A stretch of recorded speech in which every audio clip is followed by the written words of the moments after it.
Hey Pisces, this is Tina with 85th House Vibrations, and this is your general reading for the month of November 2018.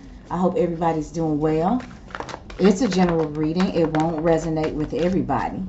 And we are using the Tarot of Dreams by Ciro Marchetti. All right. The moon is currently in Leo. Today is November 1st. Rabbit, everyone. Let's get the astrologics out of the way. Venus is retrograde and it has moved back into its home sign, or one of its home signs. All right. Okay, well, there we go.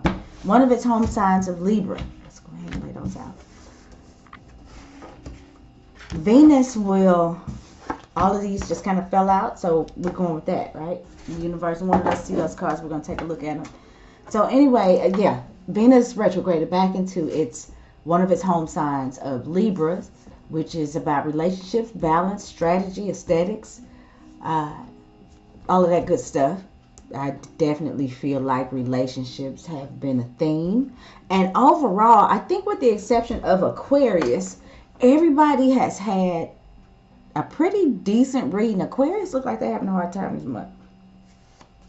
Okay, so we got that happening. Mercury has, the planet of communications, has moved into the expansive, optimistic sign of Sagittarius. However, Mercury is debilitated in the sign of Sagittarius. Sagittarius is the opposite sign of Gemini, and Mercury is home in Gemini. So, however, because, we'll get to that. The next thing is we have a new moon in Scorpio happening on the 4th. We have a full moon in Gemini happening on the 22nd. And that's happening if you're in the U.S., Canada, some other places. But, what else? Jupiter, your traditional ruler and the ruler of Sagittarius, after 12 years, is moving back into the sign of Sagittarius. So, this is good news for the planet.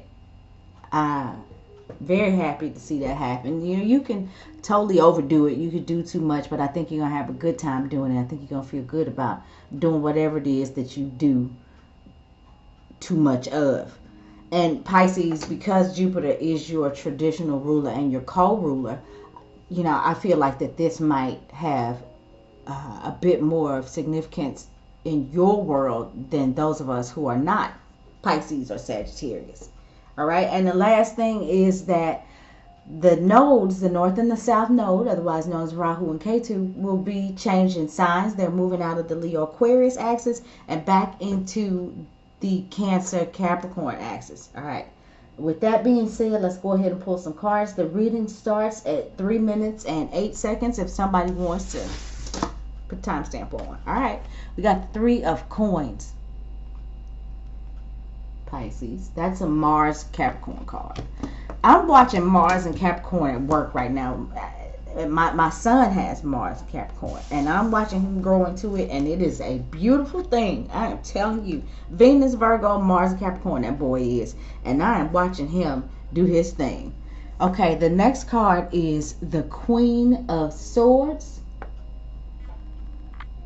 All right.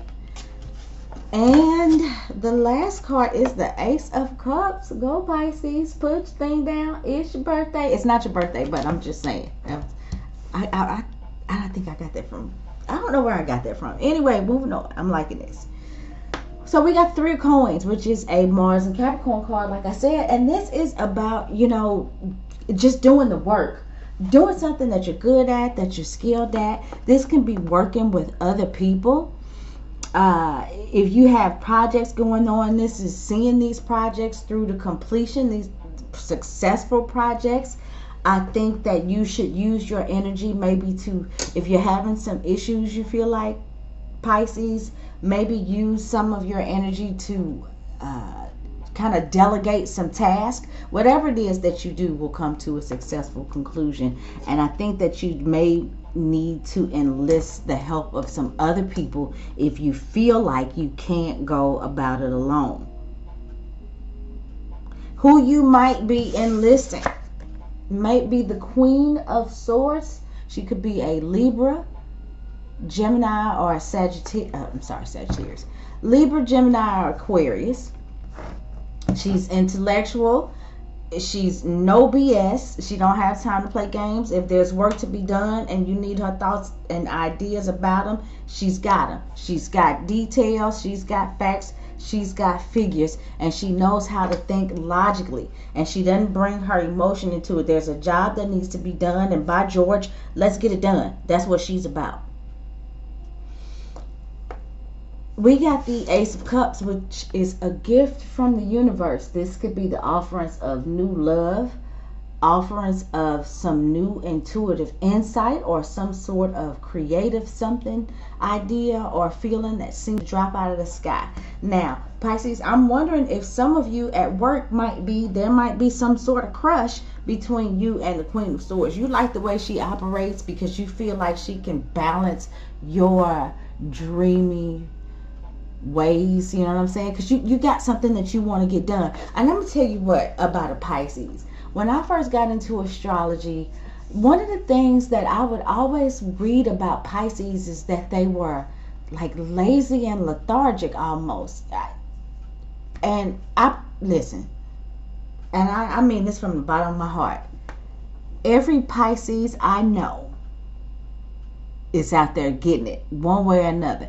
Now, I'm not saying they're the richest people in the world, and I don't know, maybe they are lazy in their own right at home, but there's not a Pisces I know that don't work a honest man, honest, what they used to say, honest day's work. And they do it all the time. I really don't get that analogy. I don't know. I just don't see it. And I know a lot of Pisces. I attract a lot of Pisces. I enjoy Pisces. If you've been following me for any amount of time, you know Pisces is the lick. I love me some Pisces. And I don't know not a one who doesn't work every day. They do it better than I do. I promise you. But anyway, so I still feel like, though, that there might be some sort of attraction for some of you in the workplace. You may be attracted to this energy right here, and you do feel like that person can bring something intellectual to the table. They can kind of even things out. They can think logically when that Pisces energy gets away with itself and starts to, just be dreamy. But that's necessary. And dreamy comes into this with this Ace of Cups. Ace of Cups is the dreamy, intuitive, lovey-dovey energy. This is a cup card. It's water, and it represents all of those things that I just mentioned. But what I do think is, if we had to change these cards around a little bit, I feel like there's love in the workplace, and there's some new introduction of it. So some of you could be looking out for that. That may not resonate with all of you. It is a general reading, but I definitely think that there are a few of you Pisces that are dealing with this situation right now, and that's a good thing. So take her up. I know it might seem like a bit of an odd match. Let me see. When I think Pisces with somebody, if we're just talking sun sign, I don't know. Pisces, Gemini, maybe. Because of that duality, you all could probably understand each other that way. That might be a good thing. Pisces, Gemini, Pisces, Libra, yeah. Yep, now that I'm thinking about it, Pisces and Libra could be a good match. I'm thinking about the air signs. Because they both have an appreciation for beauty. There's something kind of, I think, romantical about the both of them. But the Pisces Aquarius thing, okay, that one is, even though a lot of times Pisces have a lot of Aquarian energy, because Aquarius is the previous sign, and you might have Mercury or Venus or something coming through there when the sun moves into Pisces. So a lot of Pisces do have like Mercury or Venus in Aquarius, and they can identify with that type of energy. But when I think just sun sign to sun sign, I think out of the three air signs, I feel like Pisces Aquarius is maybe the least favorable match. But that's just me. If any of you Pisceans are with an Aquarius or like an Aquarius, let me know, or let me know whatever you want to know. But that's the way that I see it.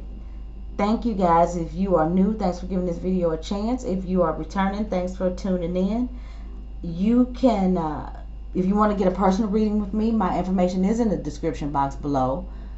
You can hit me up on Facebook, Twitter, and that's that. Happy November, y'all, and I hope to talk to you again next month.